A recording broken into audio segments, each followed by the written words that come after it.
semuanya, ada aku di sini Rita. Kita kembali lagi di pelatihan esai virtual sesi 5, yaitu menyusun outline esai. Seperti biasa, teman-teman semua bisa melihat materinya di sebelah aku sambil mendengarkan aku untuk menjelaskan di setiap materinya. Oke, langsung saja, selamat belajar. Baik, jadi yang perlu teman-teman ketahui bahwa dalam penulisan esai itu hanya menggunakan 3 struktur, yaitu struktur pendahuluan, struktur isi, dan juga struktur penutup. Nah, apa saja sih yang diisi dalam pendahuluan, isi, dan juga penutup ini? Itu yang akan kita bahas pada hari ini. Dan di sini aku akan memfokuskan dalam penerapan 5W dan 1H. Kemudian pada bagian apa masalahnya? Nah, pada pertanyaan apa masalahnya ini, itu berarti kalian bisa memikirkan apa saja isu, masalah, atau topik yang ingin kalian angkat. Dan pada bagian apa masalahnya ini bisa ditulis pada bagian pendahuluan.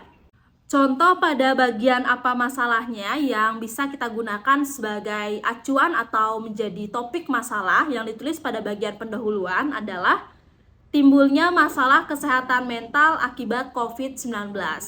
Jadi pada intinya di bagian pendahuluan ini aku akan berfokus untuk menulis bahwa terjadinya masalah kesehatan mental loh di saat pandemi COVID-19 ini. Kemudian yang bisa aku tulis ketika permasalahannya seperti itu adalah yang pertama, kita bisa menjelaskan terkait dengan COVID-19 secara umum. Kemudian yang kedua, di sini kita bisa membuat kalimat rujukan bahwa COVID-19 itu dapat menyebabkan terjadinya masalah kesehatan mental. Kita jelaskan masalah kesehatan mental seperti apa saja yang terjadi dan kenapa hal itu bisa terjadi atau apa faktor penyebabnya. Kemudian kita bisa menggunakan berbagai data yang mendukung atau menjadi fakta bahwa memang benar terjadinya masalah kesehatan mental ketika pandemi COVID-19. Kemudian kita bisa jelaskan dampak jangka pendek dan juga dampak jangka panjang jika masalah ini tidak diselesaikan. Kemudian yang kedua adalah apa solusinya. Jadi pada bagian ini kita sudah masuk ke dalam tahapan pembahasan, di mana pada bagian pendahuluan sebelumnya kalian bisa buatkan kalimat penghubung. Misalnya, oleh karena itu perlunya upaya inovatif dalam mengatasi masalah kesehatan mental di era pandemi COVID-19. Nah, kemudian baru masuk ke dalam bagian solusinya. Di sini aku menggunakan contoh yaitu menciptakan aplikasi layanan kesehatan mental berbasiskan website dan Android. Jadi pada intinya aku membuat inovasi berupa aplikasi yang berfokus untuk layanan kesehatan mental. Di sini misalnya aku membuat inovasi itu bernama Semua Sehat. Kemudian yang berikutnya adalah bagaimana penerapannya. Jadi ini masih ke dalam tahapan pembahasan. Nah, di sini misalnya kita membuat suatu inovasi yang bernama Semua Sehat. Jadi kita bisa menuliskan aplikasi Semua Sehat adalah aplikasi yang menciptakan suatu sistem kesehatan mental yang menghubungkan pasien dengan tenaga kesehatan melalui aplikasi berbasiskan website dan Android. Jadi pada intinya, pada tahapan ini kita bisa menjelaskan dulu secara umum terkait dengan inovasi yang kita buat. Kemudian kita masuk lagi di bagian bagaimana penerapannya. Jadi setelah penulisan bagian penerapan sebelumnya yang sudah aku jelaskan, itu kita bisa menuliskan bahwa aplikasi dari Semua Sehat itu adalah aplikasi yang dapat menyediakan layanan yang mudah dan dapat diakses kapan saja dan di mana saja. Itu kita masih pada tahapan pemberian keterangan secara umum dari inovasi yang kita buat. Berikutnya masih pada tahapan bagaimana penerapannya dan penulisannya masih di bagian pembahasan atau di bagian isi, yaitu kita menjelaskan menyediakan fitur bermanfaat seperti konsultasi, informasi kesehatan, pemeriksaan kesehatan mental secara mandiri, pemesanan obat, hingga permainan untuk mencegah kecemasan, stres, dan depresi. Jadi pada bagian penerapannya ini itu sudah lebih spesifik lagi karena kita sudah menjelaskan apa saja fitur yang ada pada inovasi yang kita buat. Nah, pada bagian ini itu kita bisa menjelaskan secara detail dari fitur tersebut. Jadi jangan hanya menjelaskan bahwa di inovasi ini atau di aplikasi ini hanya ada fitur konsultasi, informasi kesehatan, dan seterusnya. Tapi kita harus menjelaskan pada bagian konsultasi itu ada apa saja, ngapain aja, siapa saja yang terlibat. Kemudian pada bagian informasi kesehatan juga itu kita jelaskan informasi kesehatan seperti apa yang bisa diberikan, siapa saja yang terlibat, kemudian bagaimana cara pemberiannya. Contohnya adalah fitur konsultasi. Jadi pada bagian ini kalian bisa jelaskan terkait dengan apa itu fitur konsultasi secara detail. Misalnya, kalian jelaskan yang pertama adalah fitur konsultasi. Pada fitur ini, masyarakat atau pengguna aplikasi yang memerlukan layanan kesehatan mental di era pandemi dapat melakukan konsultasi kepada tenaga kesehatan seperti psikolog terkait dengan isu kesehatan mental yang sedang dialaminya. Dan juga jelaskan bahwa sesi konsultasi ini dapat dilakukan secara online, misalnya pada via chat atau via video call. Kemudian jelaskan misalnya dari segi pembayarannya bagaimana, apakah gratis atau berbayar. Misalkan jelaskan nih bahwa sesi ini dilakukan secara gratis, atau kalian jelaskan bahwa sesi konsultasi ini dilakukan secara berbayar yaitu 50.000 per jam dan sistem pembayaran bisa dilakukan secara digital. Sama halnya dengan penjelasan fitur yang lain itu juga harus detail, misalnya pada bagian fitur informasi kesehatan. Jadi kalian jelaskan, misalnya nih, pada fitur kedua yaitu fitur informasi kesehatan.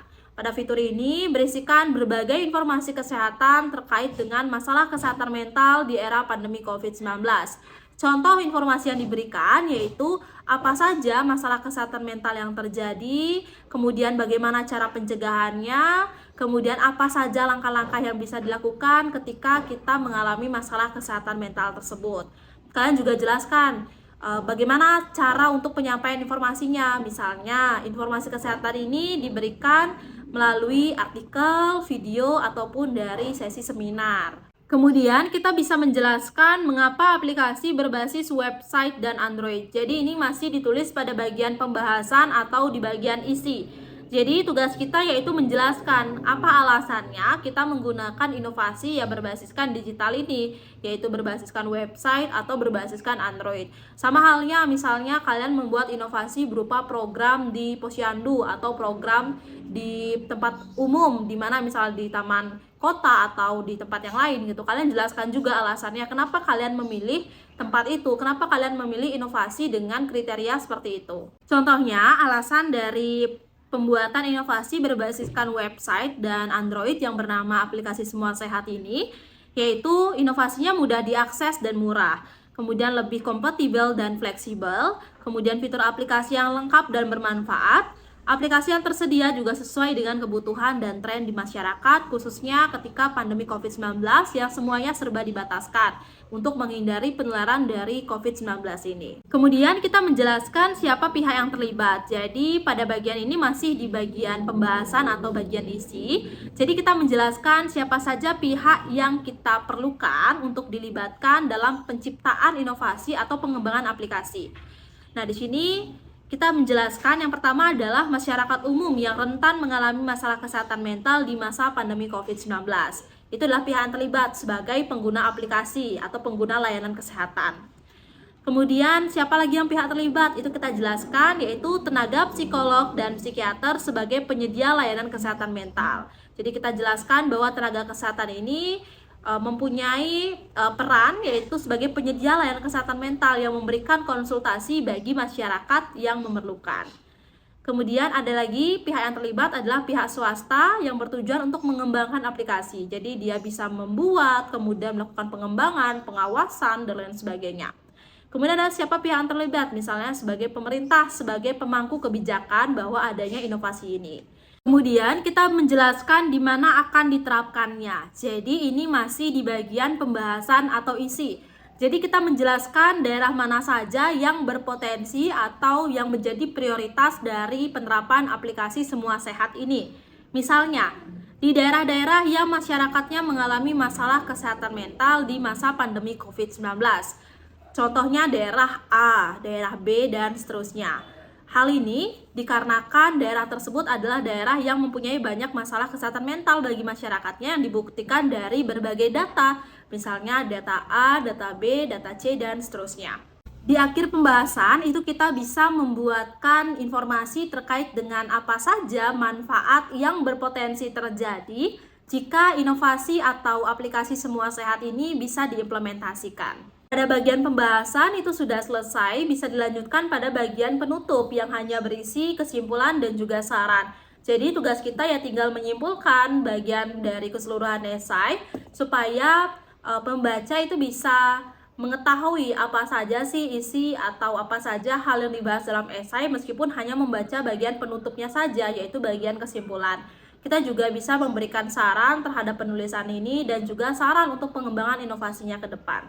Baik, untuk pelatihan esai virtual sesi 5 yaitu menyusun outline esai itu sudah selesai. Sampai jumpa lagi di pelatihan esai virtual berikutnya.